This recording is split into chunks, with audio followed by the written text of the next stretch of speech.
Good afternoon to everyone. Vitayu. We still have a few people logging in, so we'll wait a few more minutes for them to settle in, and then we'll get started with our webinar.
All right.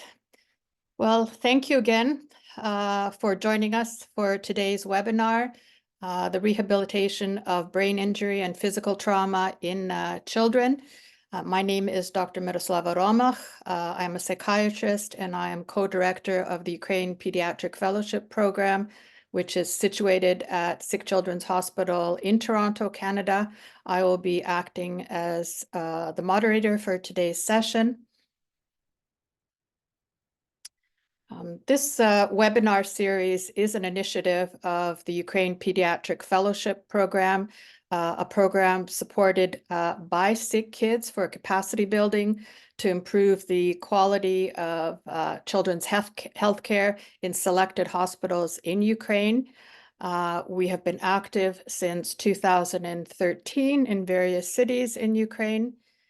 This particular series of webinars was organized in collaboration with our Ukrainian colleagues as part of our efforts to provide ongoing training to Ukrainian pediatric physicians while recognizing the difficult and unique circumstances in Ukraine's healthcare system at this particular time. I would like to go over a few housekeeping rules for today's seminar. Firstly, this will be recorded and we will make the recording available on YouTube for those of you unable to attend live, both in English and in Ukrainian. Live interpretation is taking place between English and Ukrainian. You need to click on the interpretation button located at the bottom of your screen and click on the language that you would like to listen to the webinar in. If you wish to hear the interpreted language only, just mute the original audio. You can ask questions anytime using the Q&A function on your screen. There will be no chat available for verbal questions. We'll try to get as many of your questions answered today as possible, get them to our speaker. Any additional questions that we do not touch upon, you can send to our colleague, Laura Lewis-Watts. She has added her email in the chat. And now I would like to introduce our speaker for today. Please welcome Dr. Peter Rumney. Dr. Rumney completed his medical training at the University of Toronto in 1981, did a family practice residency through the University of Toronto, and then his pediatric training through Dalhousie University in Halifax, Canada, and then the Hospital for Sick Children in Toronto. Currently, he is the physician director of the Brain Injury Rehabilitation Team at the Holland Bloorview Kids Rehabilitation Hospital. This is a collaborating hospital with Sick Children's, and he's also clinical co-lead of the Center for Excellence in Brain Injury Rehabilitation at Bloorview, Holland. His practice is focused entirely on pediatric acquired brain injury and its rehabilitation. He holds a position as Associate Professor of Pediatrics at the University of Toronto, is affiliated with the Department of Neurology at the Hospital for Sick Children, and he's also a recent board member and current ambassador of the International Brain Injury Society, Pediatric Brain Injury Society. So again, welcome, Peter, and thank you for your time. Oh, thank you, Dr. Romack.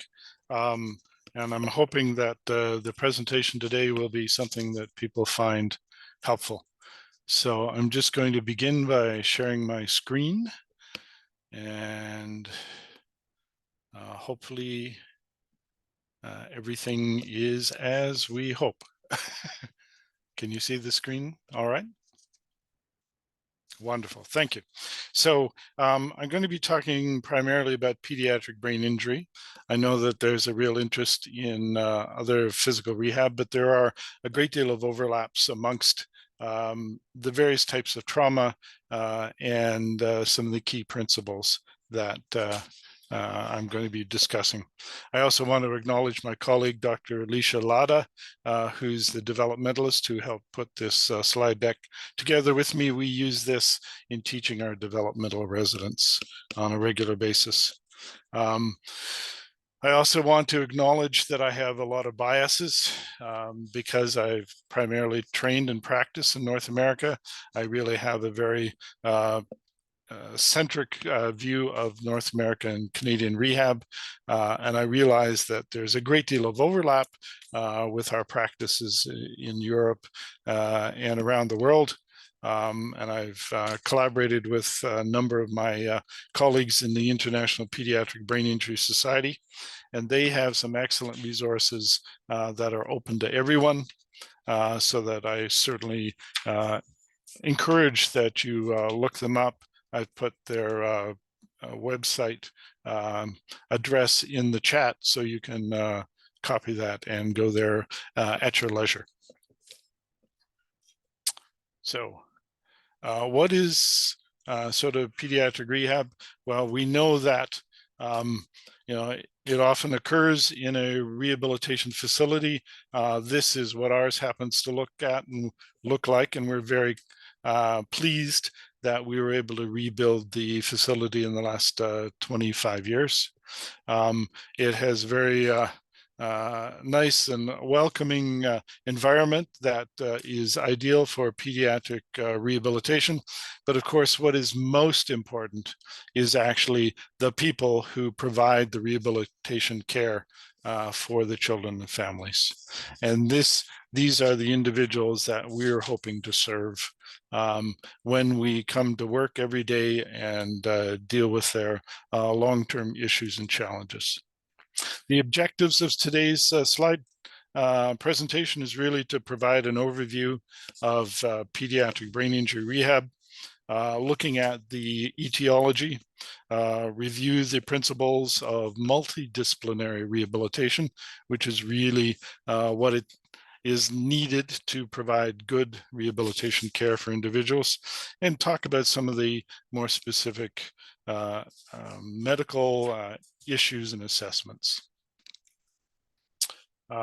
We know that pediatric and adult traumatic brain injury is something that is endemic in our society.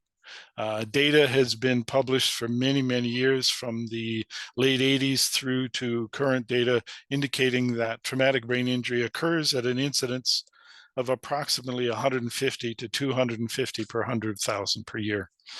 Using some of the data we had available to us back in the early years of our rehab, we knew that there were about 2,800 new children with acquired brain injury in Ontario every single year. Thankfully, that spans all severities of acquired and traumatic brain injury, from the mildest concussions to the most severe, where individuals have severe trauma and coma and have prolonged disability. But they were about 35% of the total trauma data for individuals across the population of Ontario. And of course, at that time, we had about 11 million people in the province. The other thing that is very necessary to understand is the definition of acquired and traumatic brain injury. And so traumatic brain injury, of course, is any injury that occurs primarily as a result of a mechanical force that has been transmitted to the brain. And acquired brain injury encompasses any brain injury that has occurred after the neonatal timeframe, right up until just before death. And it can be traumatic. It can also be infective. It can be related to all sorts of other pathophysiologies.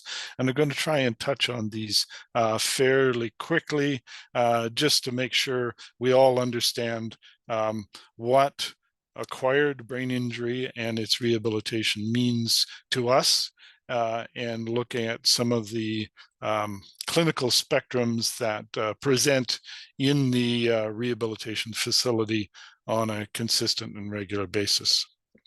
So, of course, traumatic brain injury is sort of first and foremost in our mind when it comes to rehab and to dealing with the ongoing issues. But it comes to us because the brain, although it's protected by the skull, it does not have enough mechanical protection to protect us from all acceleration and deceleration forces. The impact on the head and skull, whether it be from a fall, a car crash, an assault, something else, leads to shear forces within the brain, because the brain is that semi-gelatinous organ that is suspended in a small volume of fluid, and that shaking force or impact will lead to direct bruising, but it'll also lead to acceleration and deceleration within the tissues. And the tissues within the brain have different consistencies and lead to shearing or separation of the tissues, and that leads to problems with bleeding and bruising inside the brain. It's very clear that with the direct impact, you have bruising at the point of impact, but you also have bruising often at the opposite side of the skull. This is the contre-coup that is so readily described, and it's a combination of rebound impact plus high negative pressures or cavitation that occurs that leads to disruption within the tissue and the vessels in that opposite side of the skull. And it's very common that we see that the contre-coup injury is actually more severe than the direct impact contusion at the point of injury. We know that traumatic brain injury can lead to a number of different pathologies within the brain, and the commonest that we see with high velocity impacts when we're looking at road traffic injuries and falls is diffuse axonal injury. And that's where the shock wave has really traveled through the brain back and forth very quickly. Often within a second, it's gone back and forth about 10 times. And you'll see that shear injury being distributed through the areas of the cortex and the white matter where they meet. When we try and assess this, of course, we do imaging, and there are a number of different technologies available, CT scan and MRI, but what we're trying to do is quickly evaluate the severity of the injury so that we can start making our clinical decisions about how to deal with this in acute care. We also know that if the force is significant, the disruptive forces will penetrate deep into the center of the brain and disrupt the corpus callosum, and even on rare occasions into the brainstem itself, which can be devastating. We know that after the original impact, when the blood vessels are disrupted, you'll have hematomas that develop. You'll have the extradural hematoma, which is the one that typically occurs if the individual has had an impact to the side of the head, they've had a skull fracture, that meningeal artery tears, and you get accumulation of blood, which begins to compress down. These are often the individuals who initially appear to be doing very well and are quite lucid, but over the course of time, they begin to deteriorate. And there have been articles by neurosurgeons who describe this, and one I'm told is entitled "Those Who Talk and Then Die," and it's really being acutely aware of this process to know that you need to intervene and neurosurgically decompress as soon as possible. Subsequent, or in addition to that, you have the risk of subdural hematomas. And this occurs more often in the neonate or the young infant. These are the individuals who have had significant falls, or more sadly have had abuse that has led to this kind of diffuse bleeding that is below the dura, but above the brain, and again leads to compression. And the longer this process has gone on, the more that it accumulates, the worse the outcome is long term. We know that with traumatic brain injury, the intracerebral hematoma, or the actual bruise that occurs within the tissue of the brain, is probably the least frequent finding that we see after trauma, but of course is an indicator of either the severity of the initial trauma, and it tends to occur in the older individual with the stiffer skull, and in our case, of course, that's middle-aged, or sorry, pre-adolescents and adolescent children. Because of the nature of the mechanical force that's imparted to the brain, you'll often see frontal lobe contusions or anterior temporal lobe contusions. And there's been some really nice pathologic work done in the 60s and 70s that showed that 100% of individuals who have a severe acceleration deceleration injury have contusions in these anterior temporal and frontal areas. Of course, when you have a more complicated trauma like a depressed skull fracture or an open skull fracture that has occurred either because of the nature of the trauma, penetrating injury, you will see more significant brain tissue trauma immediately underneath it, and that compounds the severity of the primary trauma. Finally, we know that in the case of multiple trauma, especially in instances such as motor vehicle trauma or significant trauma from assaults and other injuries, that secondary factors may make the brain injury worse. Typically, if there's obstruction of the airway or a reduction in the capacity of the person to breathe, you get secondary hypoxia or anoxia. If they happen to have significant shock and blood loss, then of course that hypovolemia robs the brain of necessary oxygen and circulation.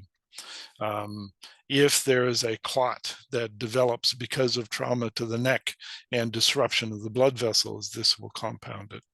If there are onboard toxins at the time of the insult or metabolic imbalances that occur at the time of the trauma, these are all aggravating factors that increase the severity of the original impact. And finally, we know that the brain only has a number of different reactions to trauma that it can do. It can stop working. It can cause electrical disruption, which goes on to seizure activity. But finally, there is that bruising process that can lead to cerebral edema. And this is one of those cycles of deterioration that the neurosurgeons are acutely aware of and are trying to avoid whenever possible by their acute intervention. So how do we assess the original original severity of the trauma? Well, we use clinical assessments to try and evaluate the person's responsiveness after the trauma to see how severe the underlying brain injury might be. And this is how the Glasgow Coma Scale score was developed by Jeanette and Teasdale many years ago. There are the three large gradations: Glasgow Coma Scale 13 to 15, which shows only a modest disruption in cognitive function. This is an indicator that the traumatic brain injury is mild.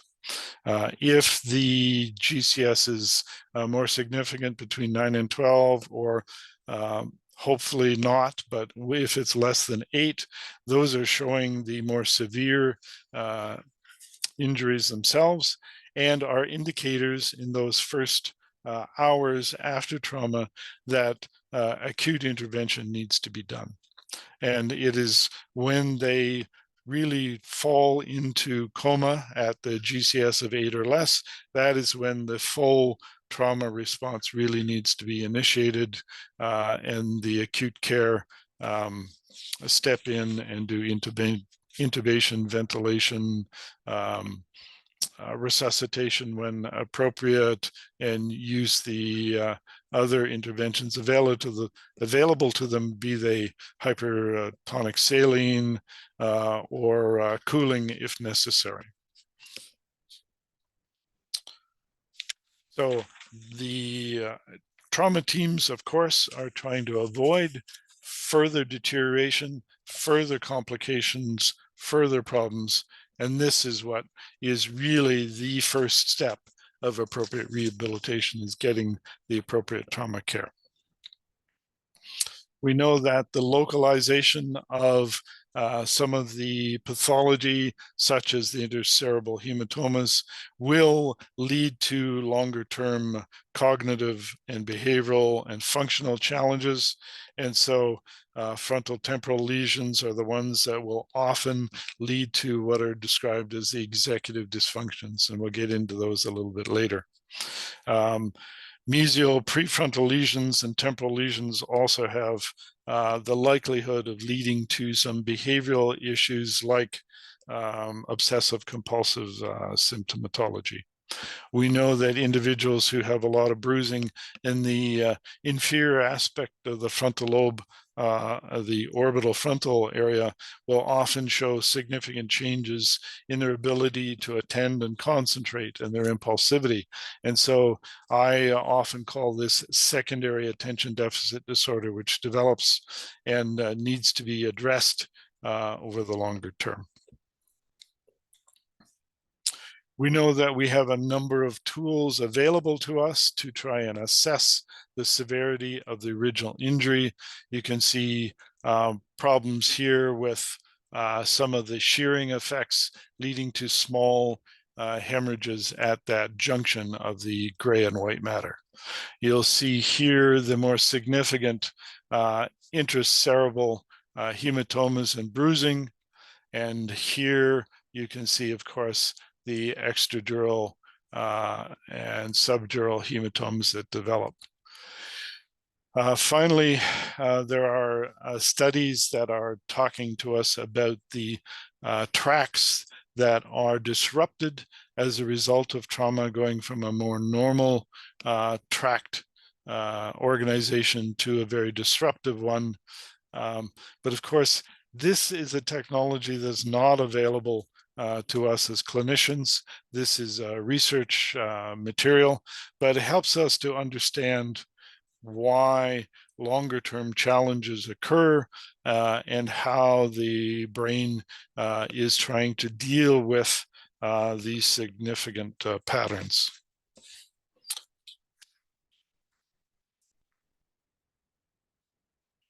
So what are the outcomes that we can see? Well, clearly with the more severe traumatic brain injuries, we have persistent deficits that affect activities of daily living, behavior problems, social problems, intellectual regression that occurs at the time of the trauma. We know that the cognitive outcomes are best when the period of coma and post-traumatic amnesia is as short as possible. Our program here primarily sees individuals who have had severe traumatic brain injury as inpatients. And so they've come to us where they've been in coma for 24 hours or longer. They've had post-traumatic amnesia for 24 to 48 hours or longer. And those are the individuals that typically need to stay in our inpatient rehabilitation program for a minimum of 8 weeks as they recover and progress and improve. But their long-term recovery is a much longer time frame. And we realize and try to educate the families that this first 4 to 6 to 8 weeks is really only the first step in their long-term progress as they return to the community. We certainly try and evaluate all the key factors that are going to lead to bigger complications or longer issues or more severe problems. And that's why we try and take a very complete history with respect to the trauma itself and whether or not there are complicating factors with shock and infection. We know that the more significant the trauma, the longer the recovery process, but we also know the greater the burden on the family long term. And one of the things I've tried to do with our rehabilitation program is ensure that we have set up long-term follow-up. Our neurosurgical colleagues who do excellent intervention and work typically will follow individuals who have had uncomplicated traumatic brain injuries for a matter of months to perhaps up to 2 years. But we know that in the developmental progression for children, especially if their injury occurs at infancy or in a young childhood, that they're going to have long-term effects that are going to follow them throughout their academic career, into their adolescence, and sometimes even into their adulthood. And so being available, being able to ensure that somebody who has their development in mind, I think is very appropriate and necessary.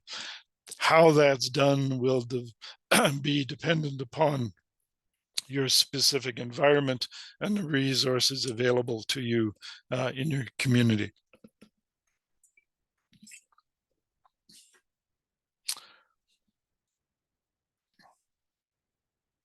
We also know that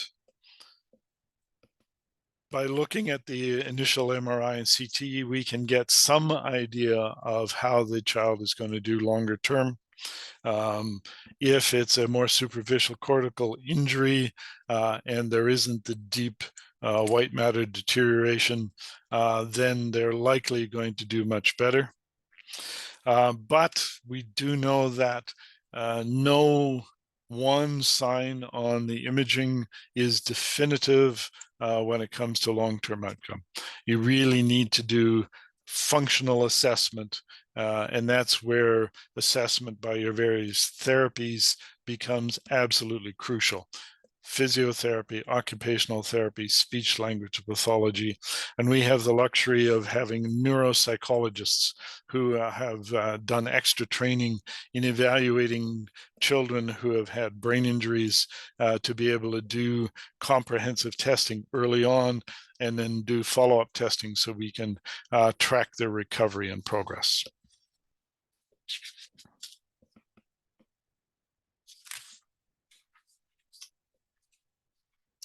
So I know that what was being taught when I first came into practice here was that children did better after traumatic brain injury than adults.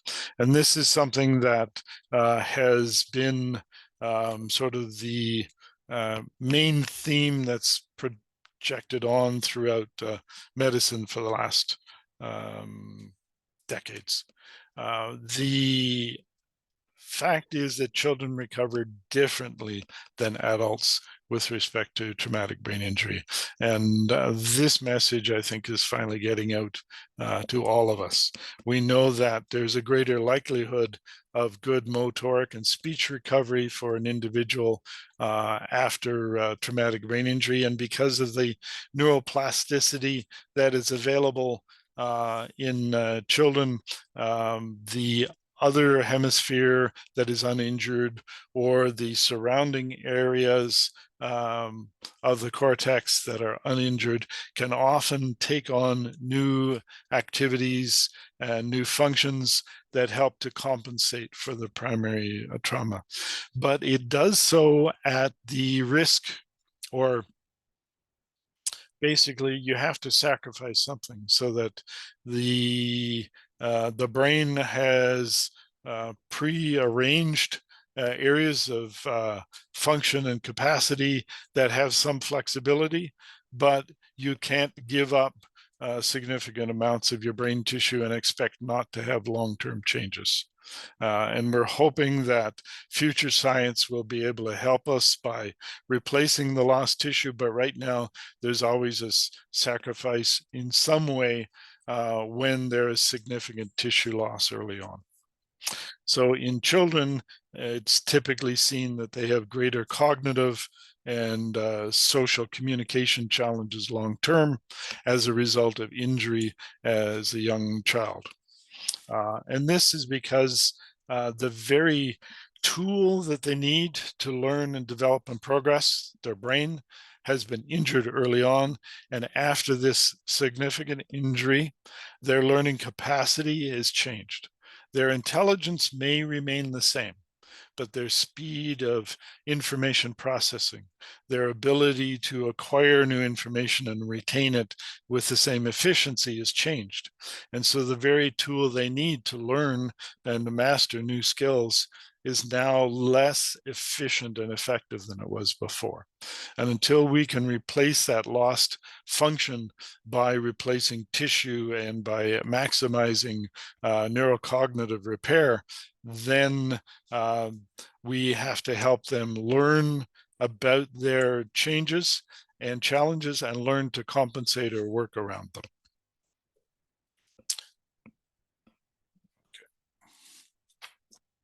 So I won't go into great details of some of the other causes of acquired brain injury. You certainly, I'm sure, will be aware of hypoxic or anoxic brain injury, which occurs with near drowning. We know that this typically has a very severe impact on neurodevelopmental outcome and future function in individuals, whether it's because of near drowning or because of cardiac arrest or some other cause of severe hypoxia. We do know that in the case of young children in cold water submersions, there is a diving reflex that is often protective for the core of the body and the brain. And so it is very necessary that each of the trauma teams are very careful about evaluating and resuscitating individuals and maximizing the potential outcome early on.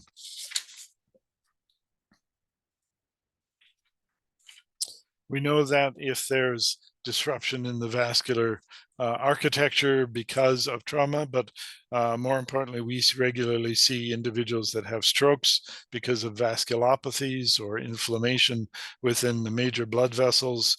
If there's a blood clot that develops in the heart or more peripherally, this will lead to those focal strokes that are very similar to the strokes that occur in adults.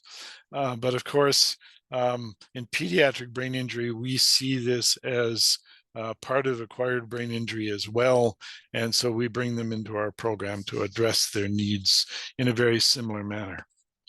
There's also the effects of severe dehydration and sepsis that will sometimes lead to the cerebral sinus venous thrombosis. And of course, treating that with appropriate anticoagulation in the early phases is necessary, but trying to ensure that a return to normal cerebral function occurs, because their pattern of injury is slightly different than those with the more ischemic infarcts from blood clots. Finally, we see a lot of individuals that have vascular abnormalities that lead to strokes. And in this case, it's arterial venous malformations. And we see this far more frequently in our populations than we do see arterial thrombosis.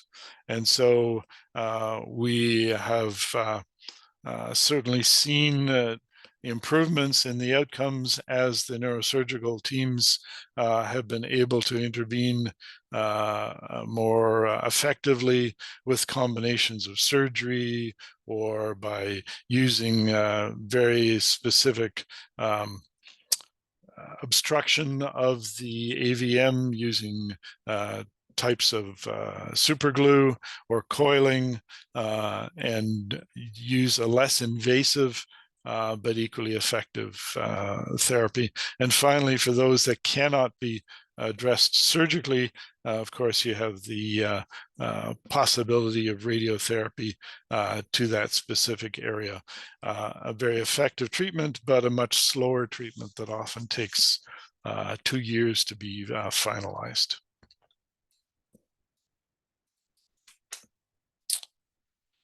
So we do see with the vascular bleeds and strokes the development of seizures. This is less frequent than those that have primary ischemic strokes. And if you're seeing this, often this means there's a more diffuse irritation and likely a poorer outcome. We do know that even though there might be an excellent recovery of physical function after a motoric strip stroke, you often will see associated cognitive and language skill problems that need to be assessed early on and addressed over the longer term. And of course, the bigger the bleed, the bigger the arterial venous malformation stroke, the worse the outcome is likely to be. Finally, we do see a large number of individuals who have tumors. And of course, there's the broad spectrum of tumors from the benign to the most aggressive cancerous tumors. And there is the pattern of tumor development that is well described in the literature for infants and children, and then adolescents and longer term. We do see that a combination of newer therapies is very effective with the combination of radiotherapy and chemotherapy that are targeted to the specific tissues. And you really need to have a very devoted program to pediatric cancer treatment to be able to utilize all the newest protocols. But what we do as a rehabilitation facility is we'll often get involved early on, right after diagnosis, while the individual is just starting to be evaluated for their longer-term chemotherapy, to provide active rehabilitation therapy and prepare them for being at home with their disability or dysfunction, whatever it might be. We typically will see individuals who are just starting the radiotherapy who can still tolerate some active rehab. But we've also found that if they start to get into the more aggressive chemotherapy for their tumors, they often don't have the physical endurance and capacity to really progress in a rehabilitation program. And so we will have them continue at home with ongoing nursing support, and continue with the acute care, but then come back to us after their course of chemotherapy is completed to be able to get a further active burst of therapy to maximize their recovery longer term. We know that this is less than what we would love to see, because we have tried with active rehab during the chemotherapy phase, but we have also found that we really don't see improvement. In fact, having the family go in and out of facilities is really taxing on the child and on them. And we feel this is a more humane and effective rehabilitation program. We know that in specific tumors that we see on a regular basis, those children who have posterior fossa tumors, medulloblastomas, quite regularly will present with cerebellar mutism.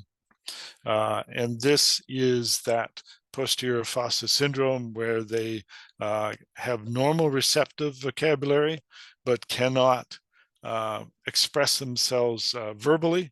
Interestingly enough, the older age children, especially if they have keyboarding skills, can be absolutely eloquent on communication devices and express their needs and wants in great clarity through nonverbal communication until they begin to regain that oral motor function that comes from clear problems with the cerebellar connections with the rest of the brain and the speech centers.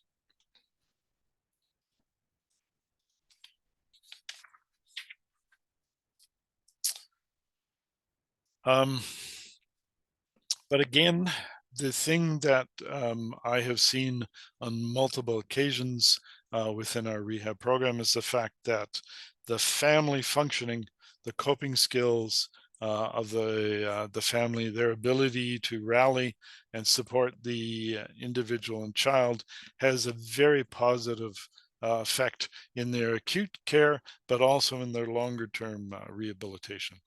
You need a family that is very cohesive, consistent, supportive, but do not overly coddle the child. They don't take the stance that the child is sick, and so we're not going to ask them to do anything.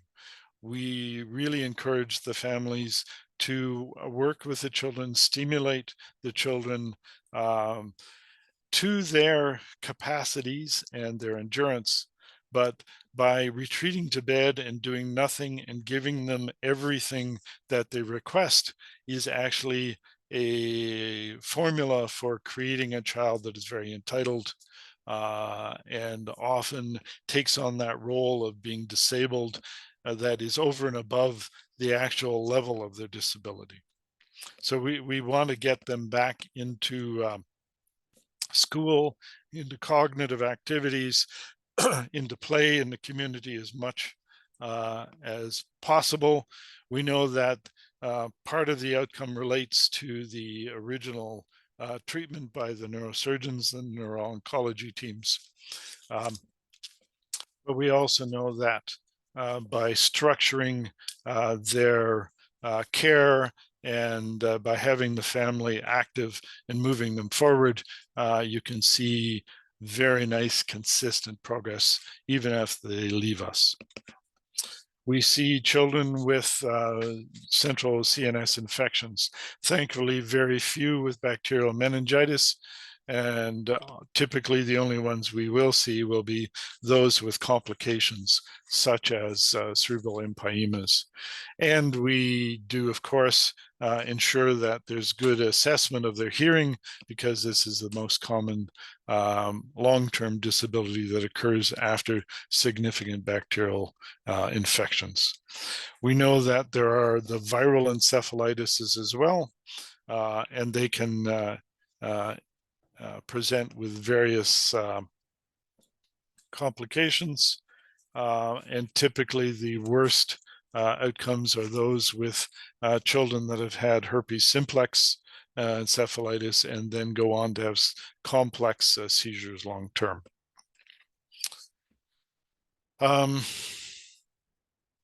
We also know that if early intervention with acyclovir and the antivirals occurs, you can often see very nice improvement long term.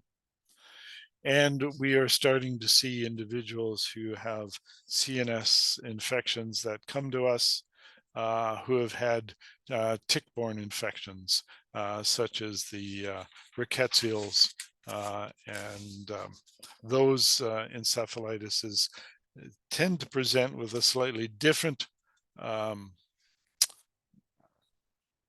syndrome, but can respond beautifully to appropriate antibacterial infection treatment and then rehab as well. We have seen a large increase in the last decade of the autoimmune encephalitises, and these are the ADEM and the anti-NMDA encephalitis and the various other anti-MOG encephalitises. And because of this, there's actually a subgroup of neurologists at Sick Kids who have developed true expertise in identifying this and treating it aggressively in the early phases with appropriate immune modulation medications. So with those individuals, you will find that early intervention has significantly increased their improvement and reduced their long-term disability, and we certainly applaud our colleagues in being able to do this. We know that with the anti-NMDA encephalitis, most of the patients that we see, of course, are under 18, and they present with two different types of scenarios. One is a psychiatric presentation, the other is more acute seizure presentation. But both of these are responding nicely to appropriate intervention. But in the psychiatric presentation, we call upon our psychiatric consultants at Sick Kids to help us in recommending appropriate medication to deal with the neurobehavioral difficulties, because they can be very disruptive and damaging to the individual and to the family scenarios. So what is our general approach? Well, we really, first and foremost, collaborate with our Sick Kids colleagues and have come up with various guidelines to help us identify when a child is medically stable and ready to begin the rehabilitation. We know that the acute interventions that the surgeons, the neurologists are doing are very important, but we also know that the early intervention with occupational therapy, speech language pathology, and physiotherapy in the acute care setting is also very important. Typically, as soon as the child comes out of ICU, the assessment begins with the individuals, and they help the surgeons and neurologists triage who is going to be the best candidate for longer-term rehab and who is going to be able to transition back to the community for outpatient rehabilitation services through our community resources.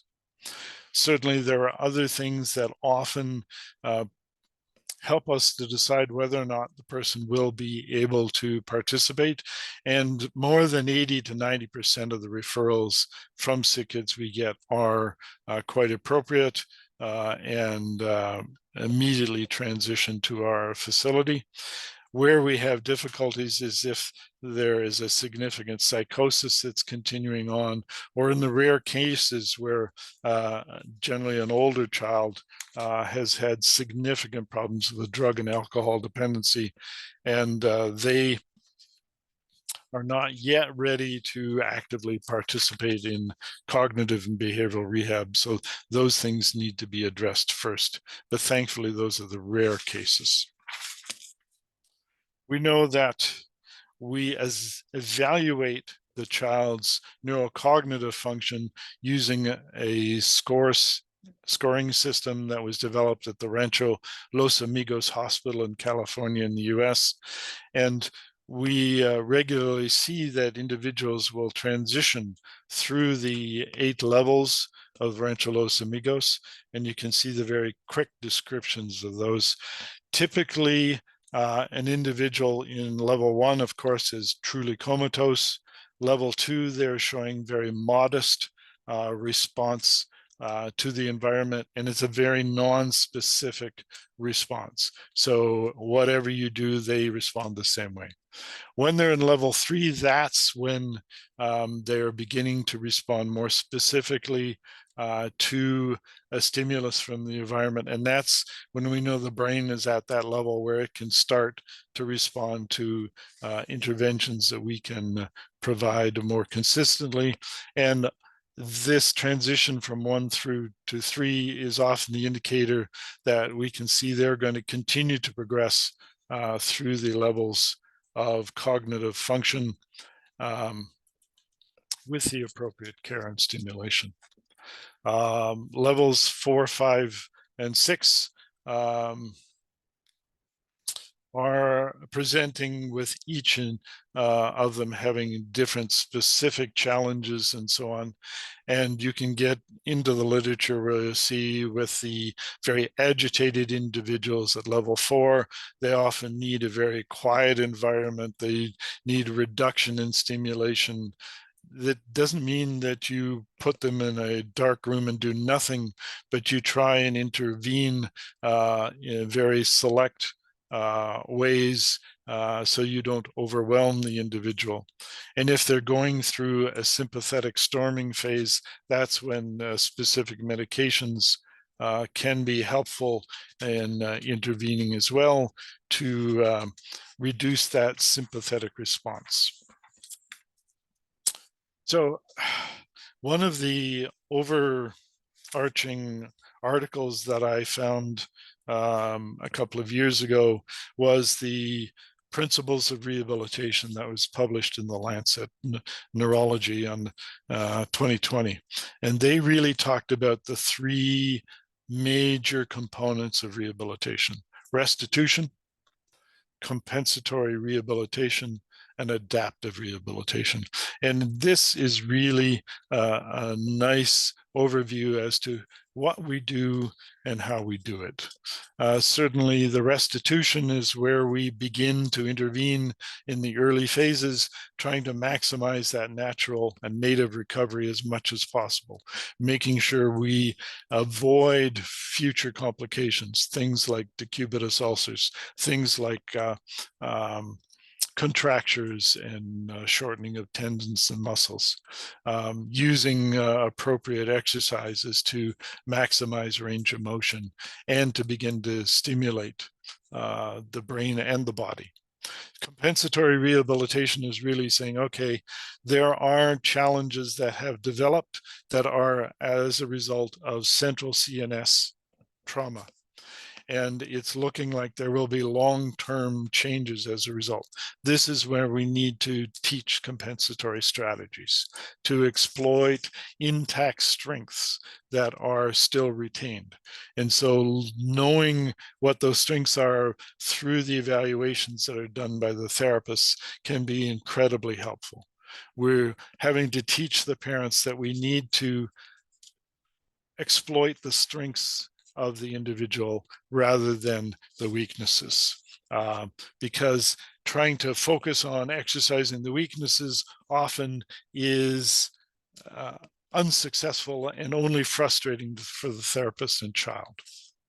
And then the adaptive rehabilitation, which is accommodating the residual impairment, typically through changing their perception of what the challenges are, their perception of who they are and where they need to go first, and often putting in compensatory equipment and changes for them. Dr. Ylvisacker, who's one of my mentors, was a speech language pathologist who really was the pioneer of brain injury rehab in North America. And in the later slides in this deck, you'll see copies of his book that I really use as one of the Bibles of his description of what good, thorough pediatric rehabilitation is. We know that we often have to deal with behavioral changes that occur, and those are understandable because of the changes in perception that occur, the diminished attention and cognition, the increased impulsivity, the problems with the individual's ability to take the point of view of someone else. And this is something that was first discovered when neurologists started to truly understand the nature of the frontal lobe and the executive functions. We know that as we mature, the frontal lobes mature, and we are able to begin to think more abstractly. And we also have developed the theory of mind. And really that is something that allows us to put ourselves in another person's point of view and understand what they're seeing, what they're hearing, what they're thinking. Individuals that have had significant frontal lobe trauma often lose that capacity. And when they lose that capacity, they often begin to look as if they're very self-absorbed. They look as if they have no perception of the other's feelings or cares, and it's all about them. And we've seen scenarios where individuals after significant traumatic brain injury can hear terrible news, like their uncle has just died and the family has to go to the funeral parlors the next day. Well, the child with the traumatic brain injury gets terribly upset, and the parents ask them why. And it's not because their uncle has passed away, it's because the family was planning to go on a special outing that the child wanted to go to. And now they're really frustrated because they have lost that chance to go to that event. And so it really becomes very egocentric type of thinking, but it's not because the child is egocentric. It's not because they have a personality disorder. It is because they have lost that capacity to look outside of themselves and see how others are thinking and feeling. Thankfully, that isn't necessarily the state of affairs for them long term. And by having appropriate cognitive and behavioral and psychologic support and intervention, they can often relearn those lost skills and capacities, as long as they have some frontal lobe function that is still left. We know that by trying to deal with behavior challenges, there are different ways to try and shape and reward individuals' behavior. We know that antecedent behavior intervention, and one of the textbooks that I refer to is specifically focused on that.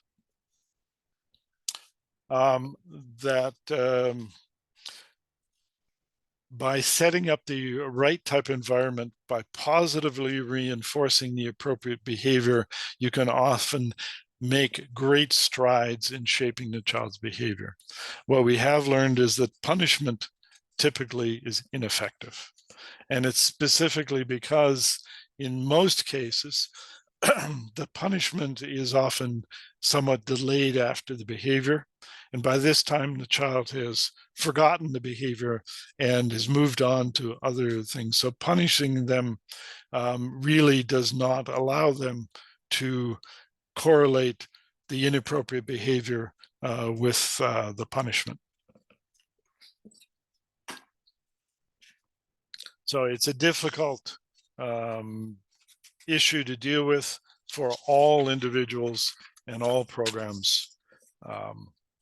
And so it often means we have to have a lot of resources put towards the psychosocial issues for children and their families.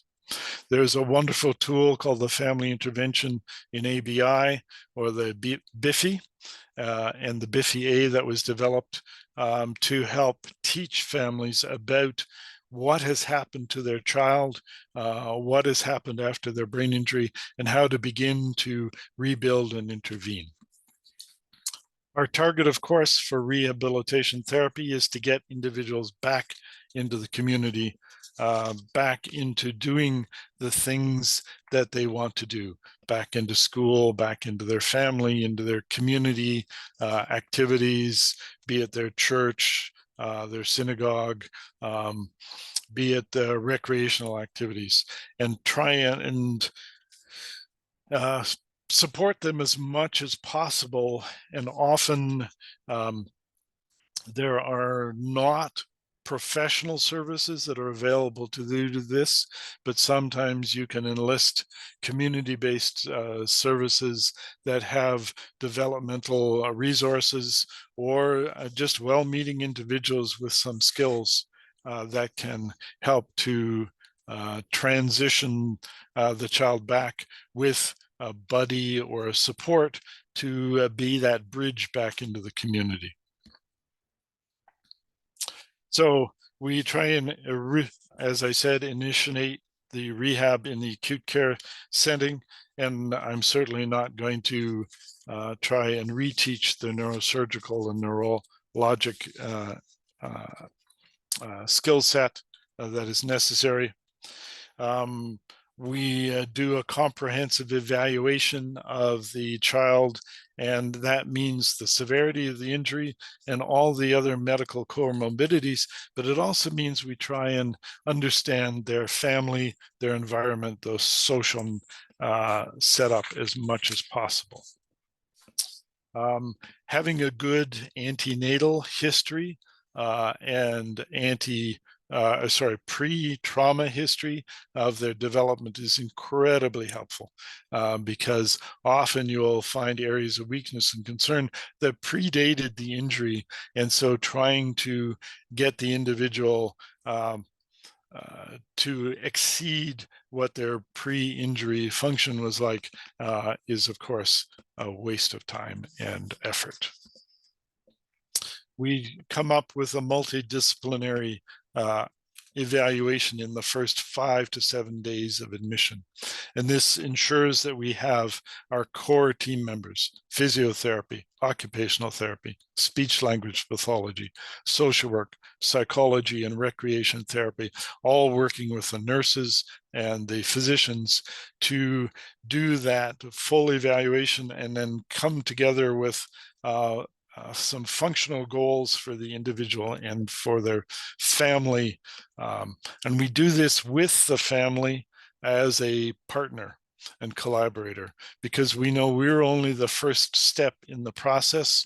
Once they leave us, they're going to be going back into the community to continue the child's education and rehabilitation.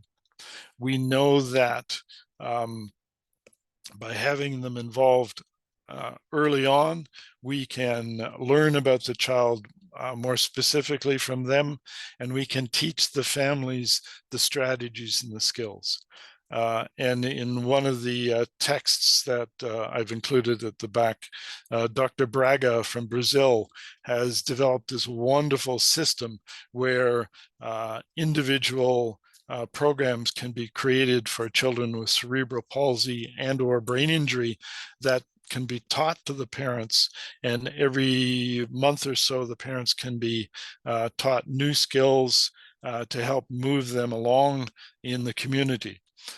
Interestingly enough, the outcome of individuals who have been in this program who are getting 15 minutes a day of rehabilitation therapy with their families. We're doing better than those that were coming back into the outpatient clinics long term.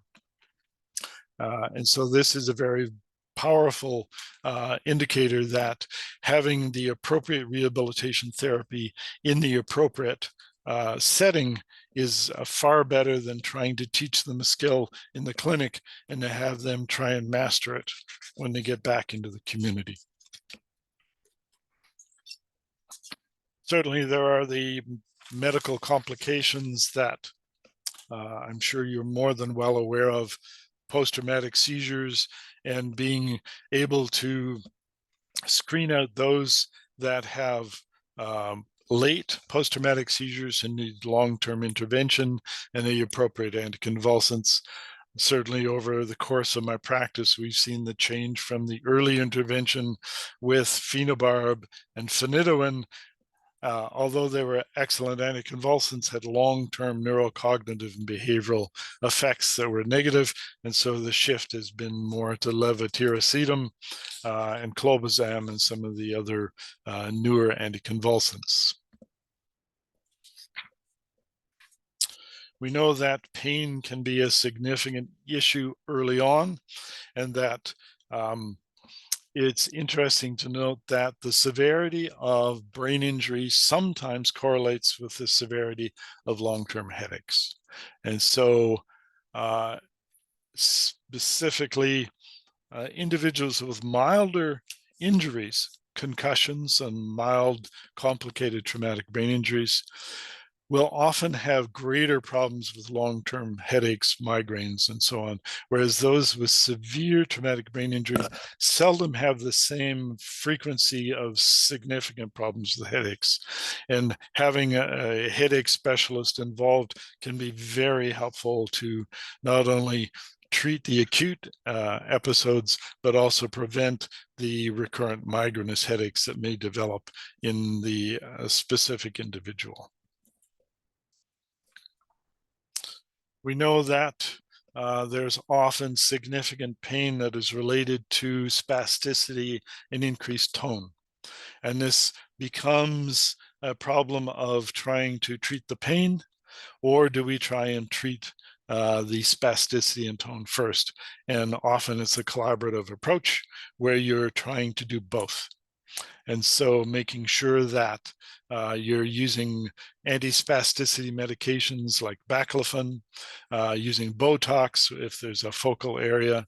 But if there's this pain that is neuropathic, as opposed to the soft tissue type of pain, then dealing with the neuropathic pain with appropriate medications such as gabapentin or Lyrica, which is the pregabalin, or with duloxetine, can be often extremely helpful to minimize this acute neuropathic pain and continue them on their functional recovery to the point where once it's stabilized, you can wean them off the anti-neuropathic medications. Tone management, of course, as I said, is very important for avoiding contractures, using appropriate splinting, using appropriate stretching, using appropriate focal denervation with Botox as a temporary measure for 3 or 4 months as you do further splinting and stretching.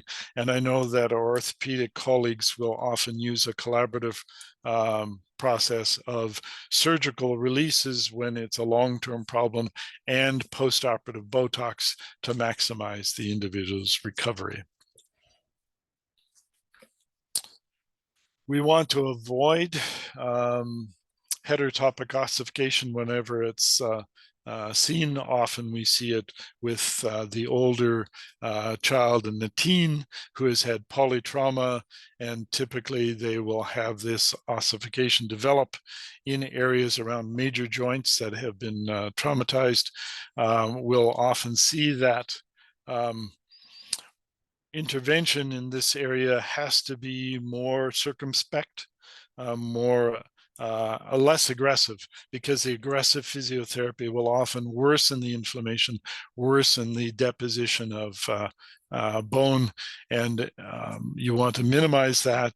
You'll try and reduce the inflammation with a non-steroidal anti-inflammatory, and then have the orthopedic surgeons follow up in 6 months, a year, with further intervention that might be surgical resection if it's necessary. Sorry. The central CNS complications, of course, we've talked about, and I won't go into all of these issues because this is something that you as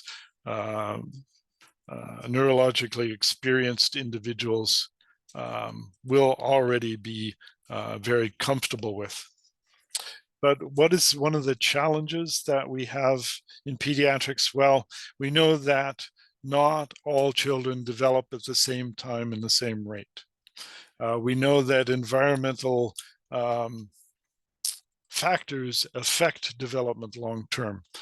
This image here is actually of my daughter when we had a trip to Africa, and all three of these young women are the same age, but you can see because of the nutritional challenges, the individuals on the right clearly weren't able to grow to their full height, as one would hope and expect if they had had a full and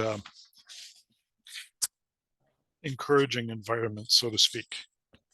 So the challenge in the assessment is one that we have to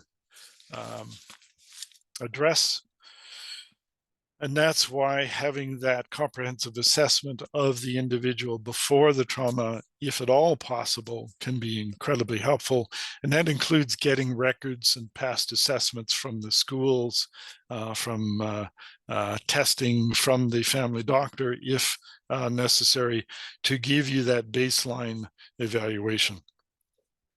We know that the frontal lobes in the young child are underdeveloped, and in essence, they're quiescent.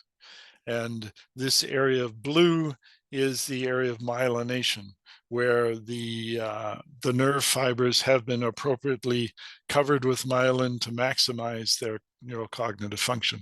Over the course of the years, this process progresses anteriorly to posteriorly, and it's really in early adolescence that we start to see this huge change. This is when we see the maturation of abstract thinking and the higher level cognition. But we also know that this process does not finish until individuals are in their early to mid 20s.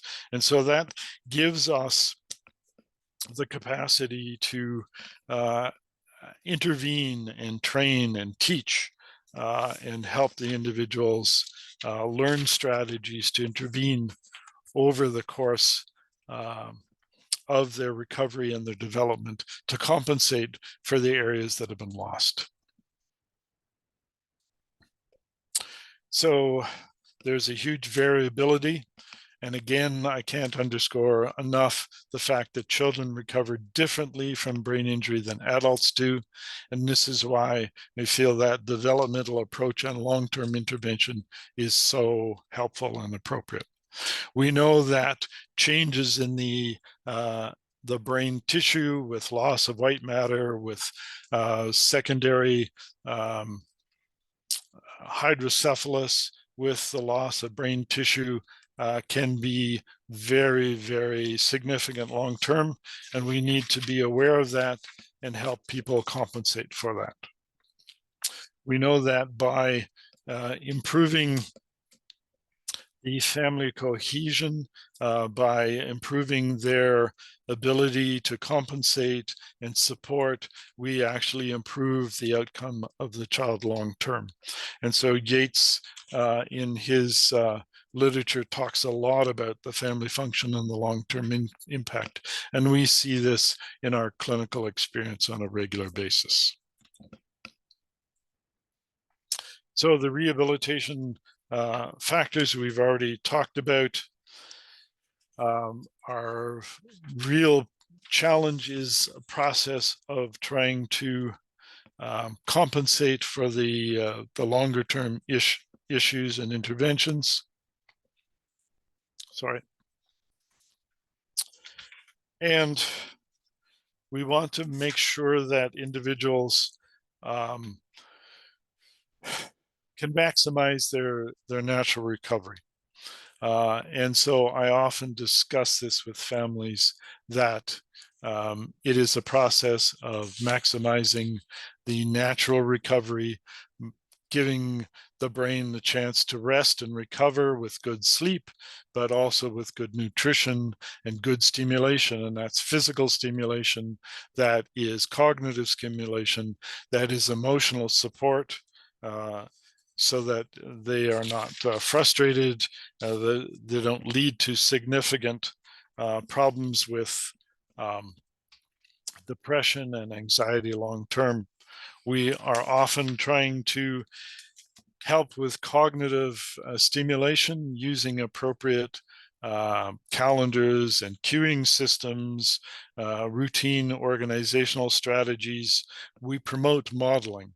And so showing individuals how to compensate can be equally important as having told them how to do it, walking them through it and providing errorless learning when they have significant problems with memory can be extremely helpful.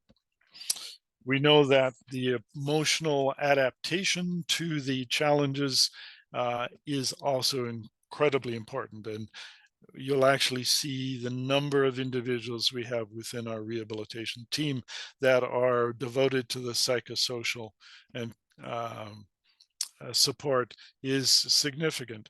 And these demands actually increase as the recovery progresses because the individual, the child, and their family become more and more aware of the neurocognitive challenges that have been lost and the problems that they're having long term. And they begin a process of mourning their lost child, so to speak, every time there's a significant milestone that the child should be crossing that they don't. And so this mobile mourning is a long-term challenge that is known within the brain injury rehabilitation world long-term. So our frustration is that we don't have the definitive therapy. We don't have tissue transplants to be able to actually fulfill the lost function. We don't have stem cell therapy yet that can be directed to replace the areas that have been damaged. We don't have the appropriate genetic triggers or neurocognitive stimulants using the neurotrophic growth factors. And we hope that we'll be able to see these interventions develop. So these are the issues that we're bringing forward. You can see that I've also made a few recommendations with respect to the classes of medication, but because I don't know your pharmacotherapy choices, I can't be definitive with respect to what you have to draw upon, but I would presume that they're every bit as diverse as the medications that I have to draw upon here. Our target is community reentry, and we're trying to focus on getting individuals back to the community because that's where they will make the greatest progress and long-term recovery, and to help them plan for lifelong living. So how do we counsel individuals? We also counsel them now for prevention, because we can really only prevent the trauma from happening to avoid the tissue loss. And it is with that kind of intervention, either primary in the community or secondary after an injury to avoid future trauma that would lead to future deterioration of neurologic function.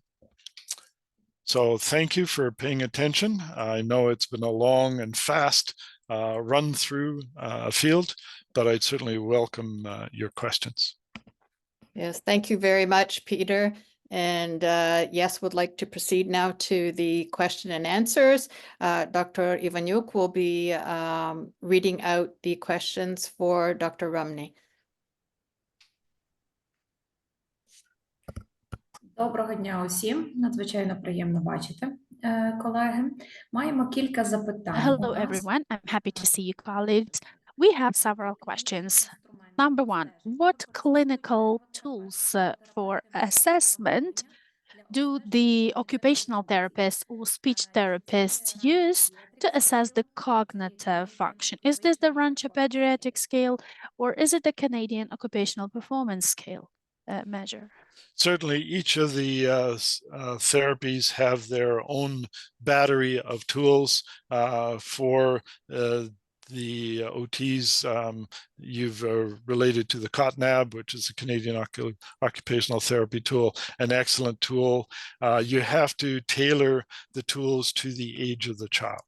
And so the young infant, you're often using developmental measures, and in the older teen, you're doing something like the COTNAB for those evaluations.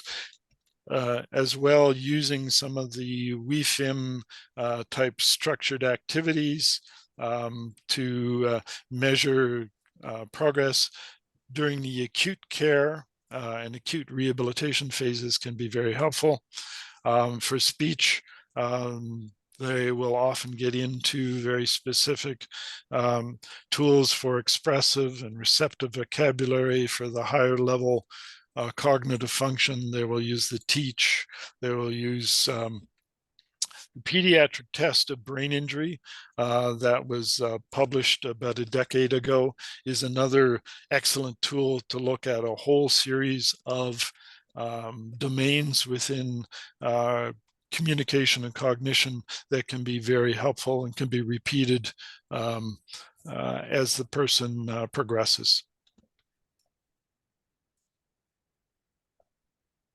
Thank you. Next question, Зоряна. Окей. Доброго дня. Доношена дитина, але Next відбулося question. We відшарування have нормально розташованої плаценти. newborn Була baby, проведена but there was issue with the placenta and hypothermia for the child. Which short-term physiotherapeutic intervention in the NICU and also long-term interventions would you recommend after the discharge? Oh my. Well, certainly one of the things that we see here in North America is because we have the advantage of having neonatal specialists and cerebral palsy specialists.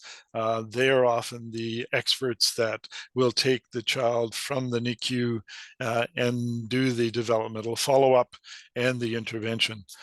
They have a whole series of clinics and tools that they utilize, but it really comes out of the developmental literature with respect to treating cerebral palsy. One of the texts that I've related to by Dr. Braga, I'll just read the title to you. It's called The Child with Traumatic Brain Injury or Cerebral Palsy. They have come up with a series of interventions that can be taught to the family to continue on once they're back in the community. And the nice thing is that the original book actually came with a CD-ROM with PDF files that could be printed out and distributed to the families to use as the model for the training. But I would certainly go to the neurodevelopmentalists to say, you know, how would you structure the stimulation and rehabilitation program to address fine motor function, gross motor function, and then go on to language and cognition. So I'm sorry that I can't be more specific than that.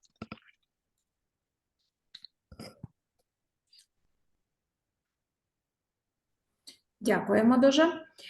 Що ви думаєте Thank про you very much. Another question. What do you think about the neural feedback in the rehabilitation of adolescents after the traumatic brain injury? Certainly neurofeedback to help stimulate activity can be, I think, very helpful. One of the tools that we have used that's not pure neurofeedback, but is functional electrical stimulation.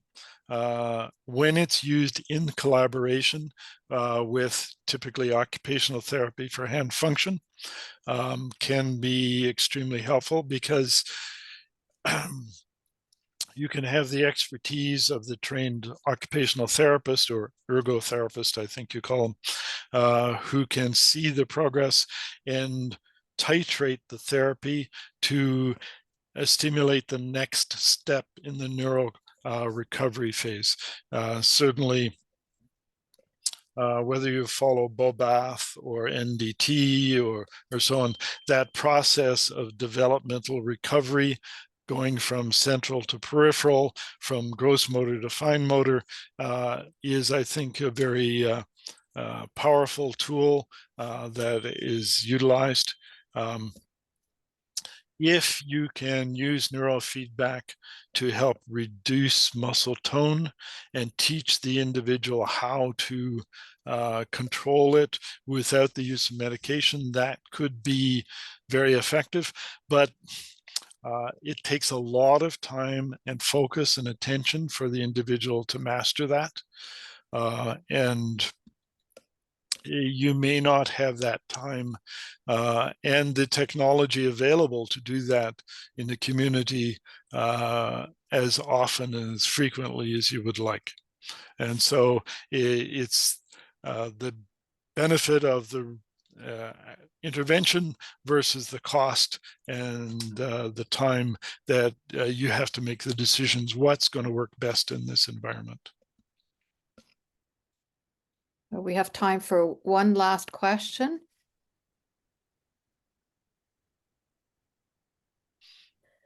Яка ваша думка про гіпербаричну What do you оксигенацію? think about the hyperbaric oxygenation in the post-acute period of rehabilitation of patients with the severe traumatic brain injury? Yeah. It was a tool that was available across North America, and everybody was endorsing it early on, but it has not proven to be effective in the cases that everyone hoped. Hyperbaric oxygen therapy is the definitive intervention for nitrogen narcosis and carbon monoxide poisoning in the acute phase.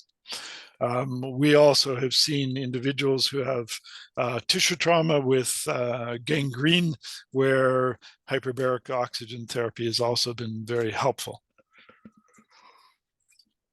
But when it comes to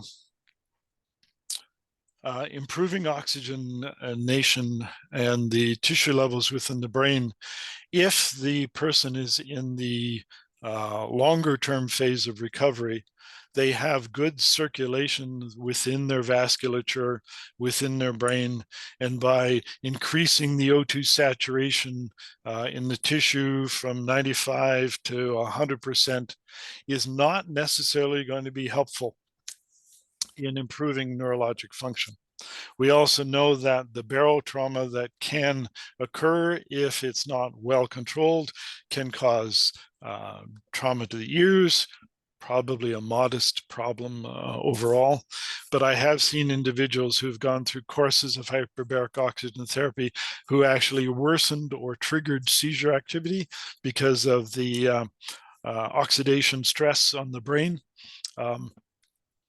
So a lot of families who utilize it invest a lot of money with very, very limited gains.